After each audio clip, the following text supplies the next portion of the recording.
बिस्मिल्लाहिर्रहमानिर्रहीम। अस्सलाम वालेकुम स्टूडेंट्स, आज हम एक्सरसाइज 2.4 का क्वेश्चन नंबर 7 सॉल्व करेंगे। क्वेश्चन नंबर 7 है, Abdullah invested 100,000 rupees in a saving scheme and gains interest at the rate of 5%। Abdullah ने एक सेविंग स्कीम में पैसे इन्वेस्ट किए हैं 100,000 रुपीज़ यानी 1,00,000 रुपया, और 5% पर एनम उसे इंटरेस्ट मिलता है। So that the total value of this investment after T year is RSY, और टी ईयर के बाद यानी टी साल के बाद उसकी जो वैल्यू है उसकी इन्वेस्टमेंट की वो Y हो जाती है।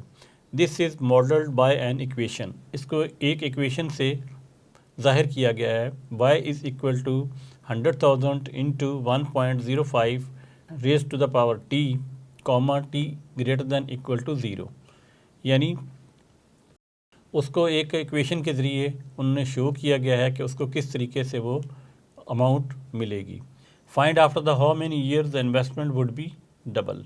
आपने बताना है कि उसकी इन्वेस्टमेंट कितने सालों के बाद डबल हो जाएगी।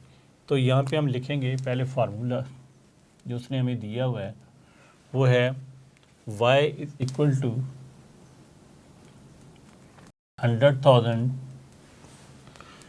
Into 1.05 raised to power t, where t is greater than equal to 0, यानी t 0 नहीं है, 0 से ज़्यादा ही है। तो उसने हमें कहा हुआ है कि कितने सालों के बाद उसकी इन्वेस्टमेंट डबल हो जाएगी। तो जो y है और t है ये एक उन्होंने इक्वेशन बनाई हुई है। तो हमारे पास जो इन्वेस्टमेंट दी हुई है अब्दुल्ला की वो दी हुई है 100,000। बेसिकली ये इसकी फर्स्ट इन्वेस्टमेंट है, यानी ये Y है। तो अकॉर्डिंग टू गिवन कंडीशन हम यहाँ पे लिखेंगे अकॉर्डिंग टू गिवन कंडीशन, यानी कंडीशन उन्होंने दी है कि T साल के बाद उसकी इन्वेस्टमेंट डबल हो जाती है। तो इन्वेस्टमेंट उसकी पहले कितनी थी 100,000 और T ईयर के बाद वो हो जाती है डबल। तो इसको हम डबल कर देंगे और अगली इक्वेशन वैसे ही लिखी रहेगी 1.05 रेज़ टू पावर T, यानी उसकी कंडीशन के मुताबिक ये इन्वेस्टमेंट डबल हो जाती है T ईयर के बाद।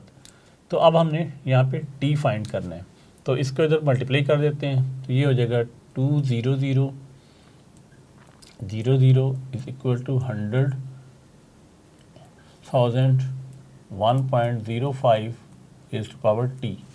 अब हमने क्या करना है स्टूडेंट्स, इस 100,000 को इधर डिवाइड कर देते हैं क्योंकि हमने T की वैल्यू फाइंड करनी है। यहाँ भी डिवाइड कर देते हैं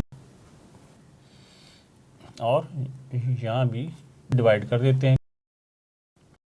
ये कैंसिल आउट हो जाएगा, इसके साथ 2 बच जाएगा, ये पूरा पूरा कैंसिल आउट हो जाएगा। यहाँ बच जाएगा 2 और 1.05 रेज़ टू पावर T। अब हमने चूँकि T की वैल्यू फाइंड करनी है और T पावर में है तो दोनों तरफ हम लॉग ले लेंगे। तो हम लिखेंगे taking log on both sides, यानी दोनों तरफ हम लॉग ले लेते हैं। ये हो जाएगा log of 2 is equal to log of 1.05 raise to power T। अब T चूँकि पावर में है तो पावर लॉ की मदद से ये पीछे आ जाएगा लॉग से पहले। तो लिखेंगे log of 2 is equal to T into log of 1.05 से ऐसे लिख दें या बगैर ब्रैकेट के भी लिख सकते हैं। इस ब्रैकेट को बड़ा कर देते हैं। तो अब हमने स्टूडेंट क्या करना है, लॉग 2 की वैल्यू फाइंड करनी है और लॉग 1.05 की वैल्यू फाइंड करनी है। तो हम लॉग टेबल में जाएंगे और देखेंगे कि लॉग 2 की क्या वैल्यू है। तो यहाँ हम लाइन लगाते हैं, यहाँ लिखते हैं लॉग ऑफ 2। तो आप देखें कि 2 के साथ पॉइंट नहीं है, तो पॉइंट इसका कहाँ पे होता है, यहाँ पे। अगर पॉइंट यहाँ पे होता है तो हम यहाँ पे एक निशान लगाते हैं। तो इसका फिर करैक्टरिस्टिक्स क्या है, इसका करैक्टरिस्टिक्स 0 है क्योंकि पॉइंट और निशान एक ही जगह पे हों। तो करैक्टरिस्टिक्स क्या होता है वहाँ पे, ज़ीरो होता है।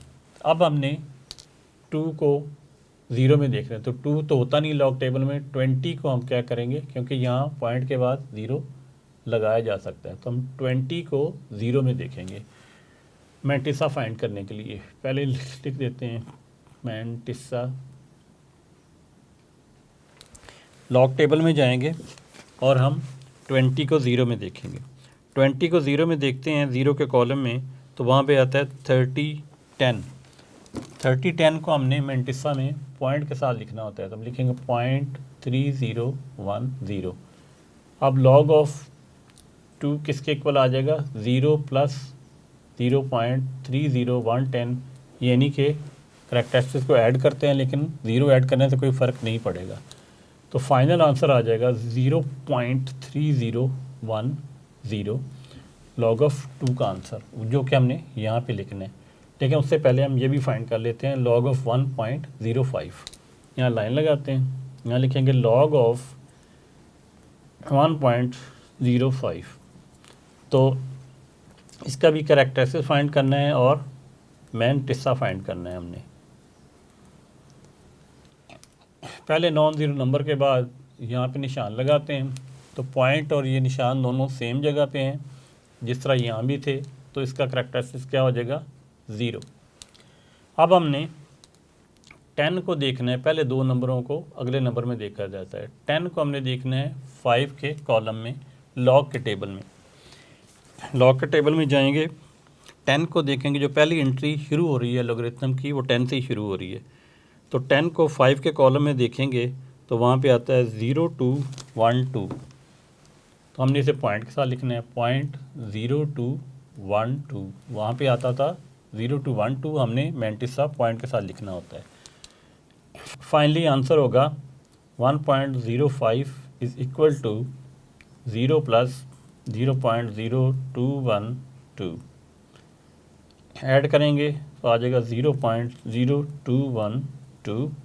ये लॉग ऑफ 1.05 का आंसर है। अब इनकी वैल्यूज़ यहाँ पे हम पुट करते हैं।